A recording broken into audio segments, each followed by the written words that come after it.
Hello and welcome to another episode of Two Guys and a Chainsaw. I'm Todd. And I'm Craig. Today's film I chose, it is the 1986 film Spookies. It's a movie with a fantastic cover art. I found out about this film with a great article that I found online in The Dissolve called The Strange Saga of Spookies, which details the storied past of this film.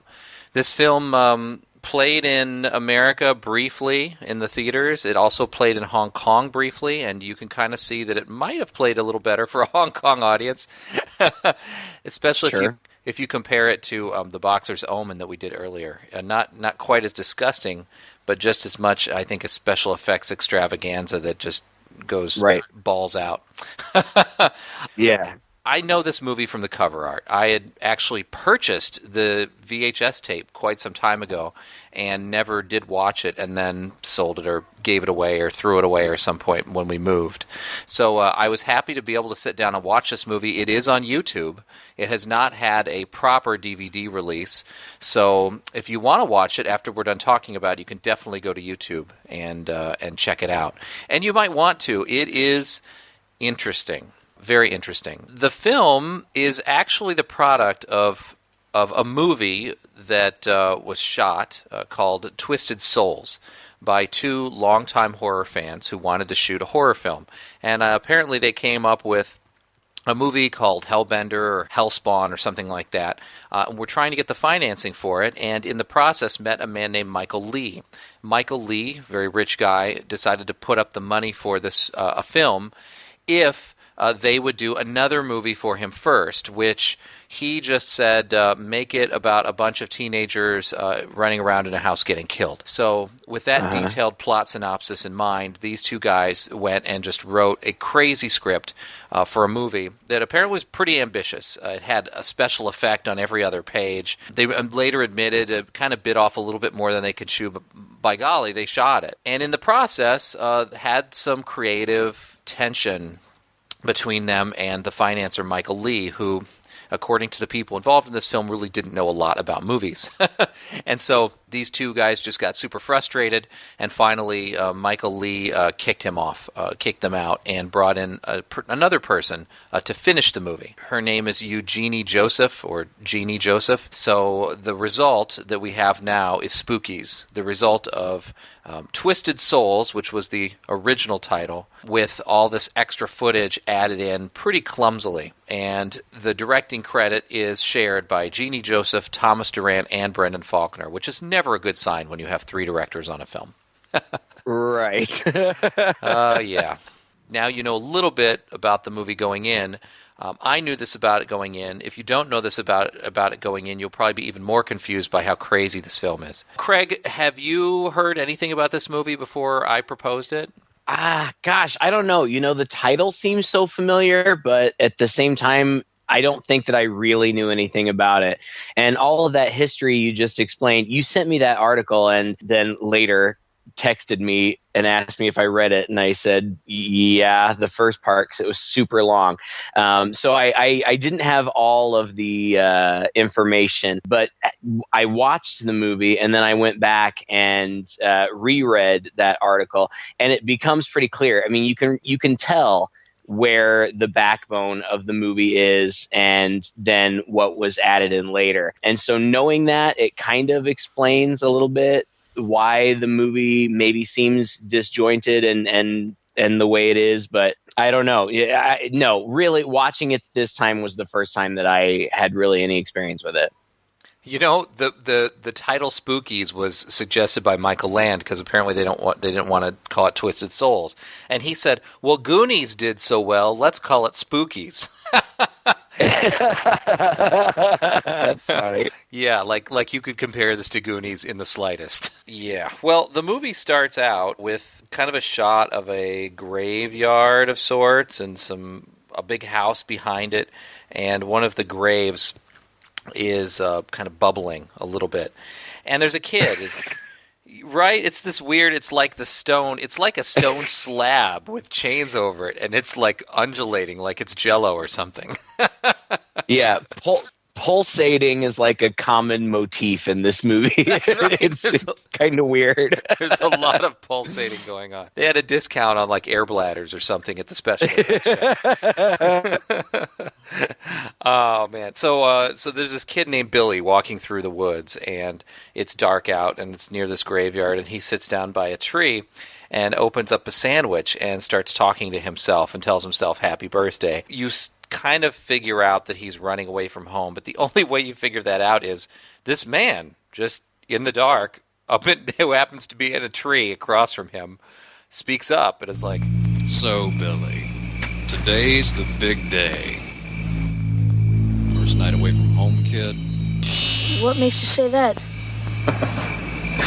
You just seem kind of nervous. I'm not nervous. You just startled me.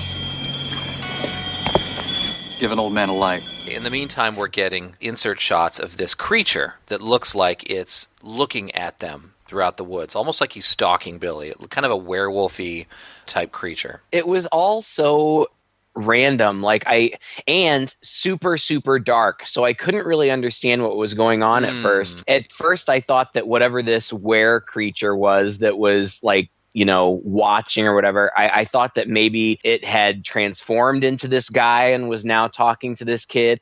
As it turns out, no, that's not the case, because as soon as the kid talks to this random stranger about how he's run away because his parents forgot his birthday or whatever, then he just walks away, and the random stranger gets mauled and killed off screen by this were creature, and then like his corpse just falls into frame. So we see that I really had no idea. So Billy walks towards the house, and he's walking through a graveyard, and only because I was watching this on YouTube, and after it was done, it looped back onto another. It was like, up next is Spookies. And I was like, oh, yeah, that's great. Thank you, YouTube. I don't need to see this one again. But I was holding my son at the time, and I was just sitting there, and I couldn't really stand up. So I ended up rewatching, unfortunately, the first 10 minutes of this movie.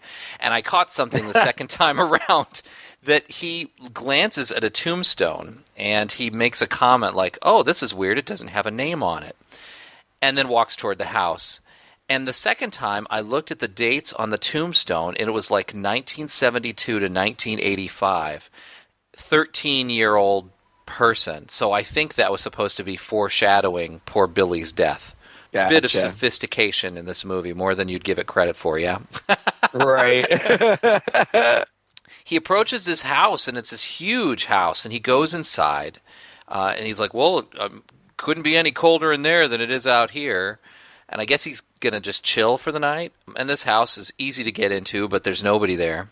And he walks in, and he finds a room that is decorated like a birthday party. And Billy, thinking almost nothing of this, but walking up, balloons hanging from the ceiling, there's a doll sitting in a chair there, there's a birthday cake on the table, some presents, party favors laid out, and a card. And he picks up the card, and he opens it, and it says, Happy birthday, Billy, from all of us. Hey, a surprise party. So you didn't forget after all. This is really great. You can come out now. But nothing happens. And so he's like, Right. all right, so I guess I should cut the cake now? All right, I'll go cut the cake. And he goes to pick up a knife and he cuts the cake. Like, this whole scene is so stupid because... Yeah, it's so dumb. Yeah, he's in the dark. It's so stupid. In this spooky room, somehow half expecting that all of his friends and his parents broke into this house that he wandered into to set up a surprise. It's a very elaborate surprise party for him. Right. Anyway, it makes no sense at all. Some silly little things happen, and he says, should I open up this present? You guys want me to open up this present? All right, I guess I'm going to open up the present then. And when he opens it up, this head in there goes, hey, happy birthday, Billy. And Billy runs out screaming from the house. He gets chased around by this creature, and I couldn't figure out what this creature was. I was in my notes calling him Nightcrawler because he kind of looked like Nightcrawler from the X-Men. This thing, whatever it is, chases him around for a long time. Like it's this long chase of this weird thing chasing him around outside the house. And eventually it catches him and it scratches his face all up. and then it buries him alive in like this totally unrealistic scene where it's this creature is like throwing shovels of dirt onto this kid who's just like flailing around in this grave. But I guess we're just supposed to believe that this creature, whatever it is quick enough that it can just bury this kid alive. And I was kind of surprised by that because, we get this kid right from the very beginning, and then he gets killed right off. And I didn't see that coming. I kind of expected Billy to be more of a part of the movie. But as it turns out, this is one of the scenes that was shot later and inserted into the film. So, I guess it kind of makes sense that there's only so much they could do with them because he really wasn't a part of the central plot line. But it's just all confusing and weird. And it's a good way to start out this movie because it's going to continue like that for the rest of the time. Well, you don't often see a werewolf stalking somebody and then picking up a shovel and starting frantically shoveling dirt on them. Sure. So bizarre. So bizarre. I know. Meanwhile, we kind of get to the meat of the movie. Seriously, like there are two cars driving down the road, and all I could say about these people was that it's a bunch of assholes driving down the road for reasons that we don't know. And that's how I just kept referring to them. I'm like, well, there's the asshole in the suit jacket and the asshole, they're all just these annoying, horrible people, and it doesn't even make sense. Like, why are these two groups of people together? Because one of them is like a group of like thuggy, punky teenagers, and the other group is like these waspy business middle-aged guys, and like apparently they know each other and they're supposed to be going somewhere together, but they don't really know where they're supposed to be going. And I'm like, why would these people be hanging out together at all? It doesn't make any sense. Well, the guys in the car, like the guys behind them, the older man, the older people who are following, make some comment about how they're following this other guy who's the dude straight out of Grease, thuggy guy, and they say something like, I told you we shouldn't have followed him. First he starts a fight at that party, gets us all thrown out, embarrasses the hell out of us. Now he gets us lost out here in the middle of nowhere. And I'm thinking, what party were all these people at together? Right. Just like you said. They end up at this mansion too. And this mansion apparently is the John Jay estate. And John Jay was one of our founding fathers. And so I guess they shot this really all at this big southern mansion. I guess the crew stayed in the carriage house, and it was this whole big deal. And if there's anything interesting or cool about this movie, I thought that was kind of cool. But they all end up at this house, and as it turns out, there's some sort of crypt keeper type guy who lives in this house who has this beautiful girl in a coffin. And I guess the premise is supposed to be that this was his wife, and now somehow through sorcery he's keeping her youthful and alive by killing people and stealing their youthful essence in this mansion. And he says, I can wait no longer. The final foolish victims will be here very soon. And then, once again, we shall be together for all time. First of all, he's wearing what looks like a dime store Halloween mask that barely moves when he talks. And every time he talks, and not only does he talk when he's on screen, but he also does kind of some narrative stuff when he's not on screen. It sounds like they put him in a tin can and asked him to record all of his dialogue. There's this weird resonance going on with his voice. For 70 years I have waited. I have sacrificed the use of so many so that you might live. And yet I would trade all my powers some way to make you see how helplessly I love you.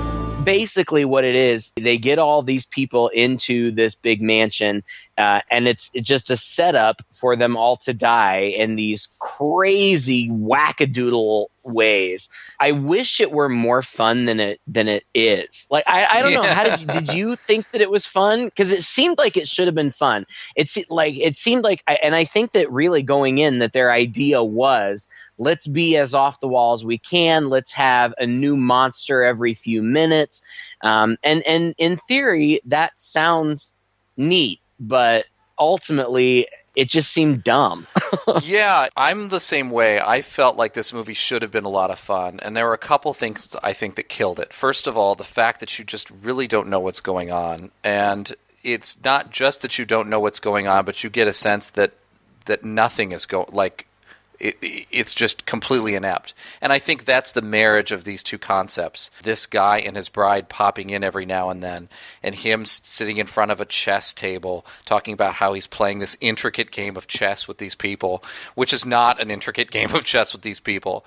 And later on, like, you know, his bride wakes up, and so she's like alive, but this is like halfway through the movie. So it's not like these people dying is giving her any kind of new life. She's already up, she's already moving around. There's almost a whole just separate movie playing out between him and this girl. Then, of course, the acting is absolutely terrible, and they're it's some of the worst acting I've ever seen. It's so bad. And not only, you know, like, the dialogue is bad. Like, they didn't have anything to work with, really, but I mean, it's just horrendous. My favorite is, there's this guy, I think his name is Rick. I don't know. I was trying to keep track of their names. It doesn't really matter.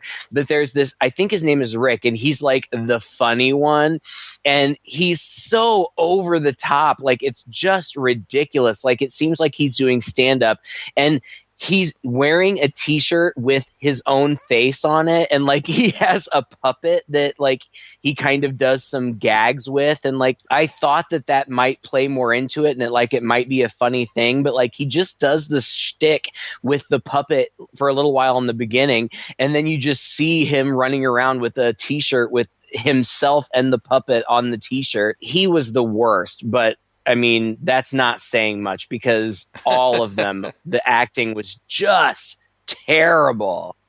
Yeah, it was just bad. I mean, these lines and the staging of everything was terrible. And if you read, you know, this article, it sounds like, from the original filmmakers of Twisted Souls, it sounds like they had some very elaborate camera setups that they did with following shots and tracking shots and things that they say, like, with ideas behind them.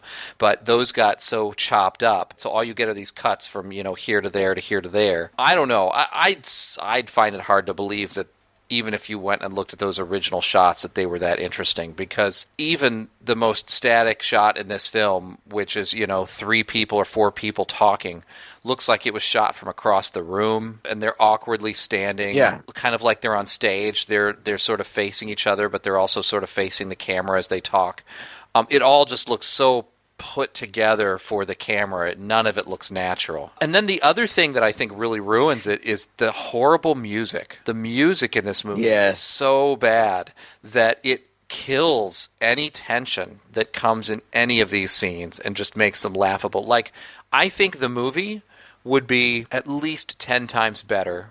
Not to say it would be good, but it would at least be 10 times better if they had just kept all the music out of it. Whenever the music cuts in, and it cuts in a lot, and it's this terrible synthesized kind of junk, it never seems to fit with the scene that it's over. Well, it's just silly. I mean, like, the music, everything about it, it just feels very after school special. Like, it just seems so low grade and so low budget. I would have rather seen Twisted Souls. I would have rather have just seen that, because I feel like what they were going for was just this madcap. It's not supposed to make any sense. It's supposed to be silly and over the top. When Twisted Souls was over and they went back and put in other stuff, everything else that they put in was this old guy and his bride and all of these minor characters that surround this old creepy guy, and it just seems forced and stupid. Twisted Souls seemed like it was just going to be kind of an Evil Dead romp. Like,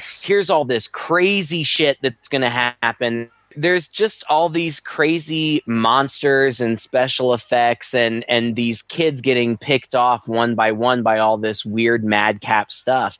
And I think that it would have been more fun and it would have been a heck of a lot shorter if we had just gotten that. The extra stuff just seems to muddy it. Like it's trying to take itself too seriously, and it just doesn't work at all. Yeah, and the Evil Dead influence is clearly here. One of the first things they do, Duke, the bad guy, opens up a door, pries open a door, and a mummy type, I don't know what you'd call it, just some kind of like crazy prop corpse. Thank you. That's the best way to put it. Falls out, and it looks just like it was ripped off of the Evil Dead. It's holding like a box that they open up. What's this supposed to be? Looks sort of like a Parcheesi game or something. I know what this is. I mean, I've never seen one like this before. It's a Ouija board. Ouija board? That sounds stupid. Hey, Rich, this must belong to you. But there's something missing. It's supposed to come with a, There. That's the thing that fell out of the box on the shelf. Well, how do you play? Don't you need dice or something? You don't play. The Ouija board is a tool for communication. Communication with who? One of the girls, who seems to know a lot about Ouija, starts just spewing out of the Wikipedia page on Ouija boards.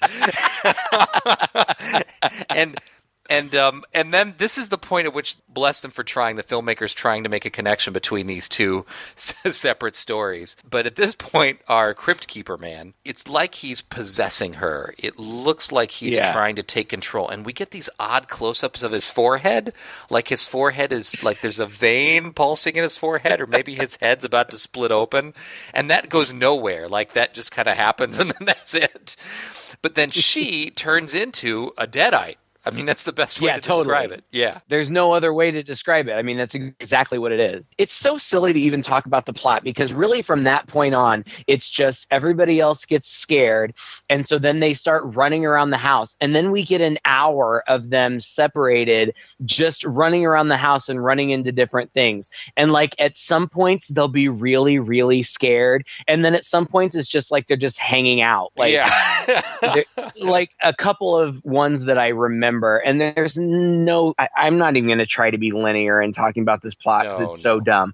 But Duke and his girl, whoever Linda, I guess is her name, at some point they end up in a basement and Duke's like, hey, I'm super horny. Let's do it. Like, what? Like you're running for your life from like these demons, but you want to take the time to bone in the basement of this creepy house. He even throws a sheet over his head, I think, and says, "Ooh, look at me, I'm Duke the horny ghost." Like, seriously? and then the crown jewel of this movie, Linda is laying down on the ground, and she even says, like, "It feels so good to lay down." Like, oh my god! And then these zombie arms come out from the ground around her and grab her, and she gets up, and these creatures start to come up from under the ground. And we've already had some Night of the Living Dead moments with people coming up out of the cemetery outside the house and whatnot. But these are different. These are like these big like swamp thing monsters that come out. On IMDb, they refer to them as the muck monsters. But they come out, and then it's just 2 minutes of them walking around farting.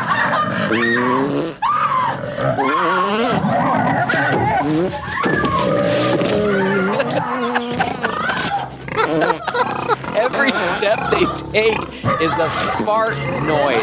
Oh my gosh. It's hard to believe that made it into the final cut of the movie. It's so silly and stupid. And then the way that they kill them is that they realize somehow that they dissolve if they're exposed to wine. So like they're in this wine cellar, and Linda like takes an axe and like axes wine barrel, and all this wine just pours out.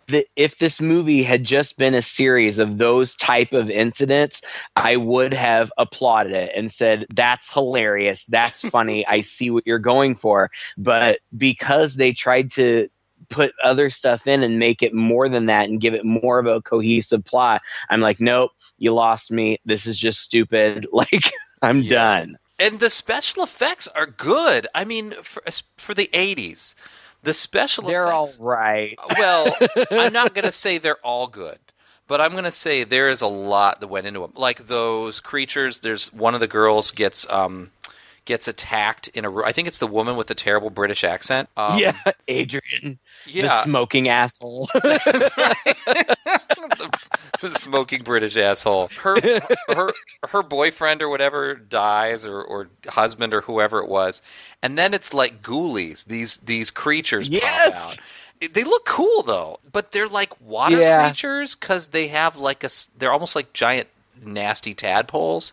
Because they have like a slithery back to them, and they're all dripping with slime, and they come at her from around the room. And it's totally obvious that they only have like one of these puppets, because they never show more than one at a time. And she'll like kill one or throw something over one, and then another one will pop up that, you know, just like the first. And it's kind of a goofy scene, but those were cool creatures. They were better. Yeah, I know what you mean. When you say good special effects and I scoff at that, I know what you mean, because it's all very practical, and in all honesty, you can tell that a lot of work went into these practical effects. Do they look great and real? Not necessarily. There's a lot of like heads like expanding and glowing and like splitting into like vagina foreheads and things. Like, from a practical perspective, yeah, I can tell a lot of work went into it. I could tell that there were people, you know, like pumping air into these faces or masks or whatever, and they were passionate about what they were doing. It doesn't age well. I get it, and I'm down for it. It's just that the movie is so dumb overall that I'm just not very forgiving.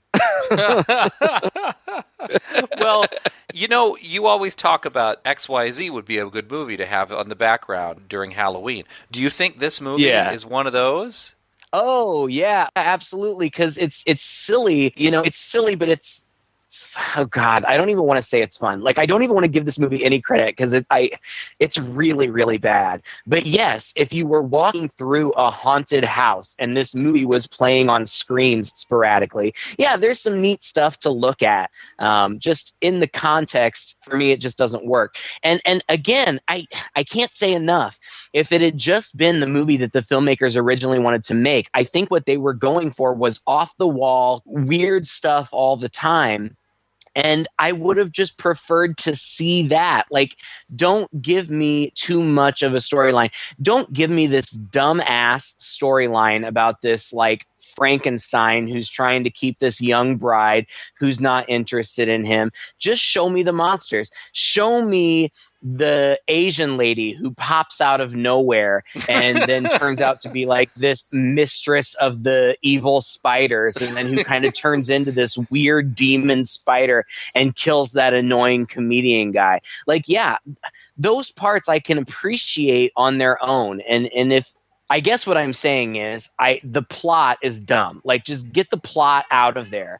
What you said from the very beginning was whoever was behind this initially was just get a bunch of teenagers in a house and kill them off with a bunch of different monsters. I'm down with that part. It's the rest of it that just ruins the whole thing. Yeah, I know what you mean. I mean, there's that one scene where they all get to, where there are like four of them left. I think this is before the comedian gets into the evil spider lair. He's like the only one who's off. The older guy and his girlfriend or whatever, and then it's Duke or whatever and his girlfriend. It's another one of those moments where they've all just escaped something terrible, so they all stop to talk about it. And they're all real calm about it. And then Duke, for no reason, starts a fight with this other guy. And we get this really for no reason. We get this really lame, long, drawn-out fight scene where they're punching each... And it's like every punch like sends somebody like careening across the room and against the banister and onto the wall. And then they're like in another room and they're fighting, and the girls just walk in, ooh, doody-doody-doo, you guys should really stop. And yeah, we should really stop this. Yeah. And then like the door slams behind him, and in this room... for no really good reason, there's a big statue of like the Grim Reaper, and which looks totally out of place in the room because there's just like a table and some chairs and that's it. And the magician chants something else, and the Grim Reaper's eyes light up. And this is one of the more low rent aspects of the special effects, where it's clearly just a guy in a costume with glowing eyes. Right. He's coming after them, and he's swinging his axe. They end up on the roof. They run out the window onto the roof, and they're going down this roof that goes along the side of the second floor of the house. And it's just lined with windows. There are like 6 or 7 windows along the edge of this roof. And as this Grim Reaper climbs out of the window and starts menacingly going towards them, they're trying every window along the roof to try to get back in. Yeah. I also loved that part because a major part of the premise of the movie is that they haven't been able to get out of the house. Yeah. And now all of a sudden, they can just crawl out on the roof. Yeah. But the way they dispatch him is fantastic. One guy just runs up to him and grabs him. You know, they're wrestling with the scythe or whatever in his hand, and he just throws this guy off the Grim Reaper off the roof. He explodes upon impact with the ground, like not a little explosion, like a car explosion. Yeah. and they go back in. Yeah, and then they go back in. Yeah. Oh gosh, and there's all kinds of these little moments that are kind of like there's one monster that's kind of like octopusy, and like it can like, but it's also like an electric octopus, so it can like electrocute people. And it's got like an exposed heart that beats. They're throwing the kitchen sink in here with all these monsters and special effects. And I'm cool with that. That's fun. And like there's the random Asian, I already mentioned her, but she's worth another mention. The random Asian lady that just shows up, and like, of course, they just do that shot where it's like the light is just lighting her eyes, and she's like, "Hello, come here, I will help you." And the comedian's like, okay, I guess I might as well. Right. And then she goes through a huge transformation where she turns into this crazy spider beast. And like, that's kind of fun. It was awesome.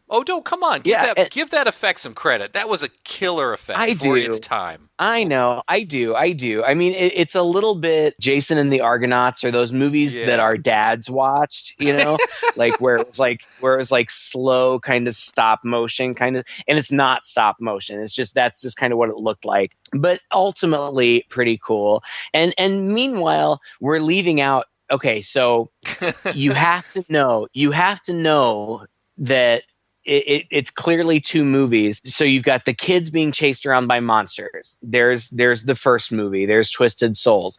And then you've got all this other stuff that's supposedly going on around. But the stuff that's going on around is just this crypt keeper kind of narrating things going on, and he's got this bride or whatever. But then he's also got like these other minions. Like we mentioned from the beginning with Billy and this weird thing that's chasing him around. I guess he's supposed to be a werecat. The Crypt Keeper guy calls him Kitty, which I thought was freaking hilarious. And like, he's like Igor in Frankenstein. Like, he's always just creeping around the corners. And so like, they try to incorporate him into every scene, even though he never interacts with anybody else ever until the very, very end. So you just see him sneaking around all the time. He just gleefully closes and opens doors. Right. And not only that, but he's everywhere. Like, every time you see a scene, he's like hanging around, opening and closing doors. But then he's also always with the Crypt Keeper guy. Yeah. Like, how is he everywhere at one time? It doesn't make sense. And then at some point, the Crypt Keeper guy, who's like, why must you resist? There's no escape. Your future no longer belongs to you. It belongs to us. No! Don't touch me! Can't you see I've always hated you? Is that any way to talk to the father of your children? Children? What do you mean, children? We have only one child. Oh, my darling. We have many children. Oh, my God. What have you done? And this kid, this poor They bring in this poor child actor who they like threw this monk's habit on and like these terrible like Bubba teeth and put gray makeup all over his face, and he's supposed to be like the son, and he doesn't do anything really. Like, I don't even understand what his purpose was, but he's hilarious to see. I kept expecting him just to hold out a bag and go trick or treat. Yeah.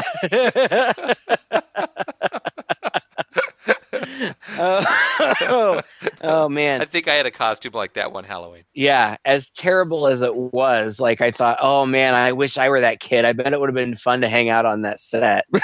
But the bride runs away, and it makes no sense because at first you think they're on they've got to be like on the second floor of this house in some room that nobody's discovered yet, but it's this huge like cavernous room, and you see one side of the room and it looks kind of like a parlor, like Dracula's lair, and then when it shows the other side of the room, it almost looks like there's a portal to the outside.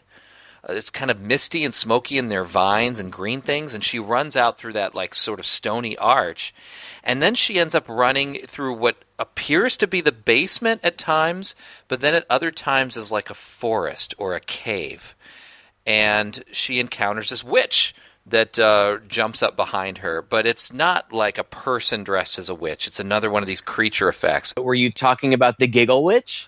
Yeah. Yes, I'm talking about the Giggle Witch.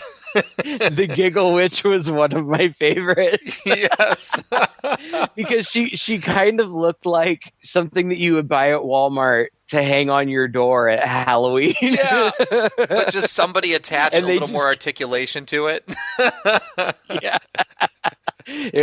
That's the kind of thing that my dad gets a big kick out of. Like you hang it on the door and like it has a motion sensor. That's so when the kids come up to the door, it's like, it starts vibrating. Oh God. The Giggle Witch was one of my favorites.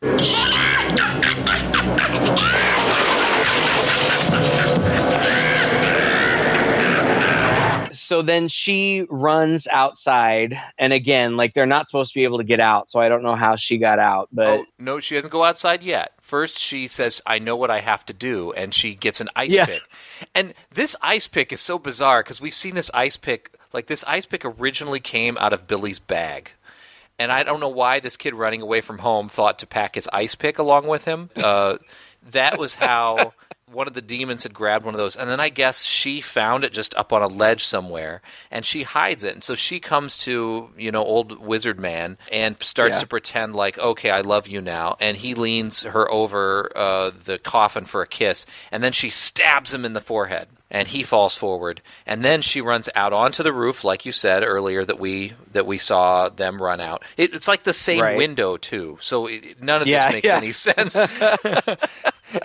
And she climbs down the vines, the trellis outside the house, and then we get subjected to a good solid 10 minutes of her just rolling around on the ground, being pawed at by zombies. Wasn't that the longest scene you've ever seen? Like, like these zombies, like they chase her for a while, and then they catch her, and then they rip her dress off. Like she's been wearing this wedding dress the whole time, and they rip it off. And then she runs, and then they catch her, and then she runs, and then they catch her, and it seriously goes on for like 10 minutes. It's like she's going in circles. Long. I thought I knew. I was like, oh, it's the 80s, so they're gonna rip her clothes all the way off and she's going to run around with her boobs out, but she didn't even. No. Like there was one point where they were ripping her dress off that I thought maybe her boobs were coming out. I don't even know. That just may have been I don't want to say wishful thinking because I don't really care. But maybe wishful expectations for an 80s movie. Damn but it, no. Thwarted again. Like this movie can't even get that right. It's so incompetent. Don't you know there's supposed to be nudity? There's no nudity in this film. Okay, so by this point, we're like an hour and 20 in, and I know there's only like 5 minutes of the movie left. So I'm like, okay, what's going to happen?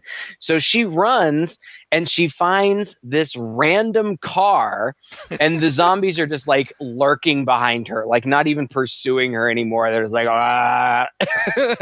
And she gets in the car, and I'm like, how does this lady who's been dead for 70 who knows years. how many, like, yeah, she drives, I guess. And there's a hilarious shot where, like, I feel like it was really ambitious. Like, she had to jump down off this platform onto the car, and then she was supposed to like swing herself in through the window, but she totally misses it. Like,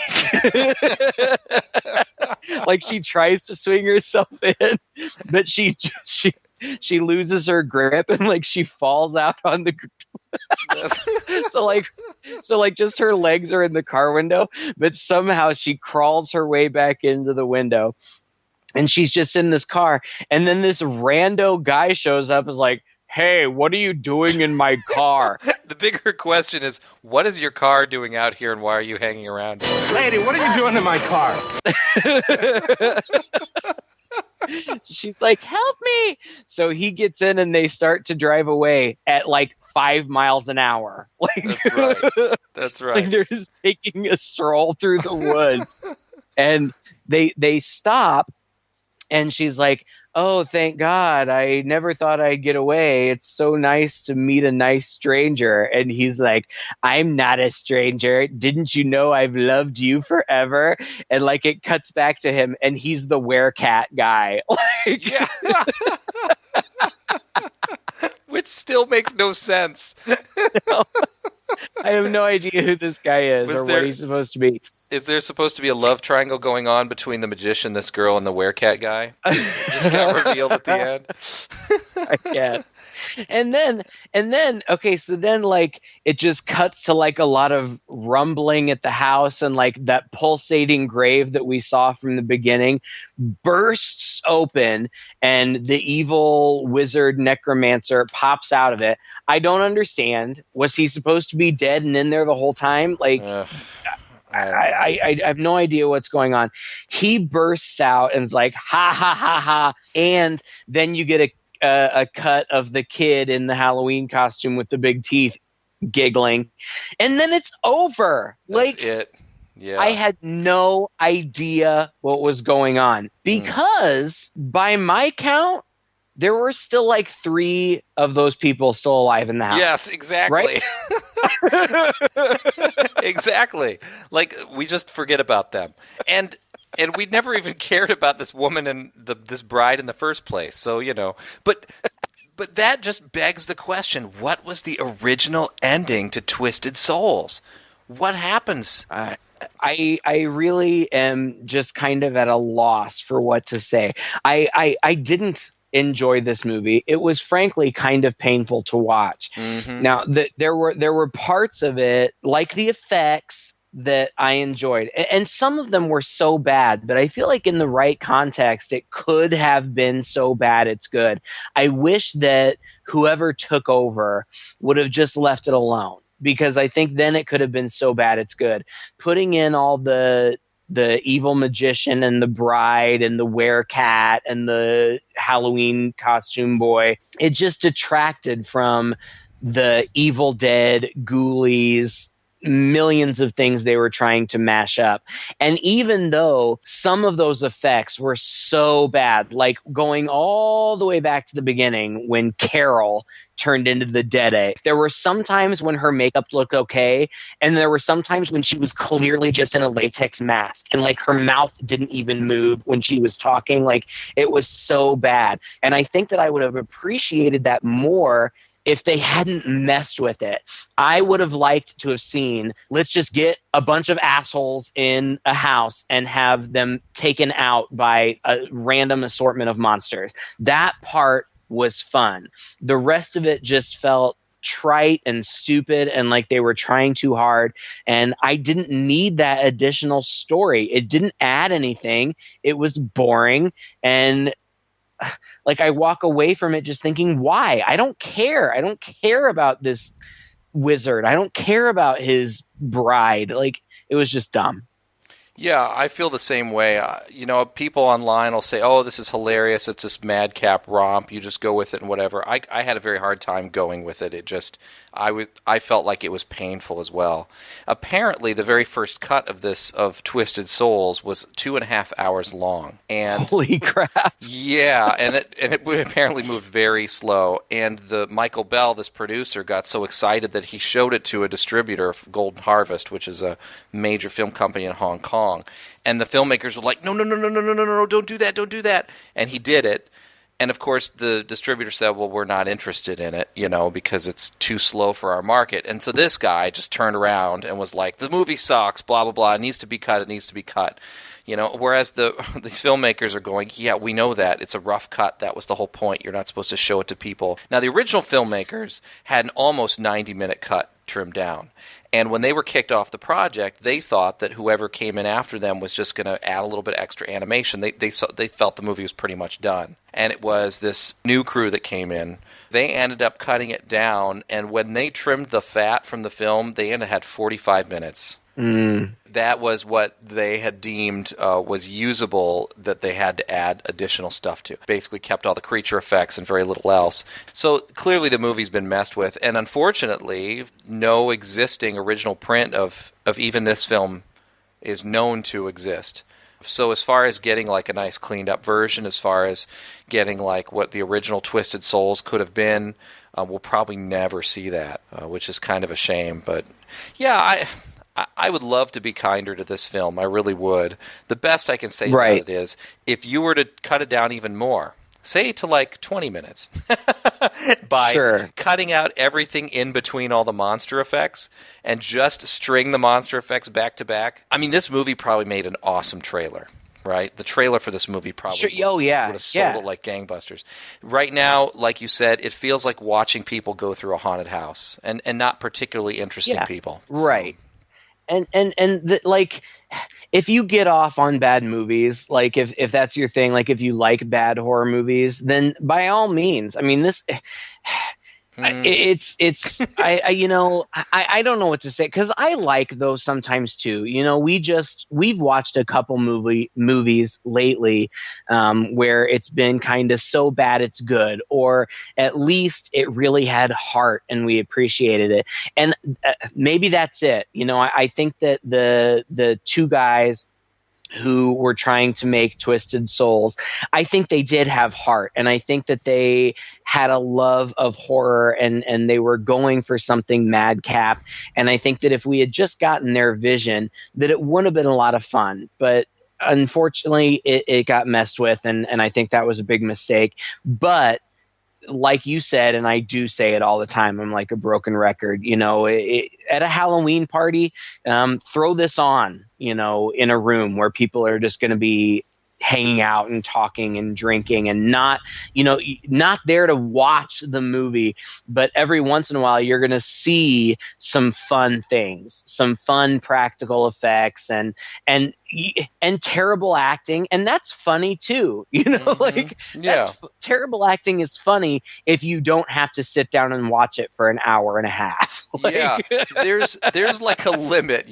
We've seen a lot of films, whether they have heart or not, that at least there's a linear structure to it. At least they're not terribly confusing. They may not make a lot of sense, but at least they're going in a particular direction, or at least you can see the attempt behind it, whereas this movie just feels like a big jumbled mess, and that's why it's just not entertaining to sit and try to watch from beginning to end. The acting is so bad and the writing is so bad in some parts of it that I wish that I had pointed to more specific examples. At one point, the comedian Rich says, "Either kill me or get me the hell out of here. I gotta take a leak."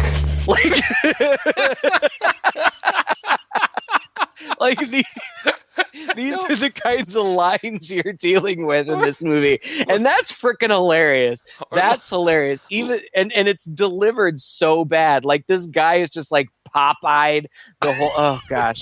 How about when he's walking around upstairs and he trips and falls and makes this huge deal over it? It was an electrical cord, you idiot. Oh God! I thought I bought the farm that time. Scared the hell out of me.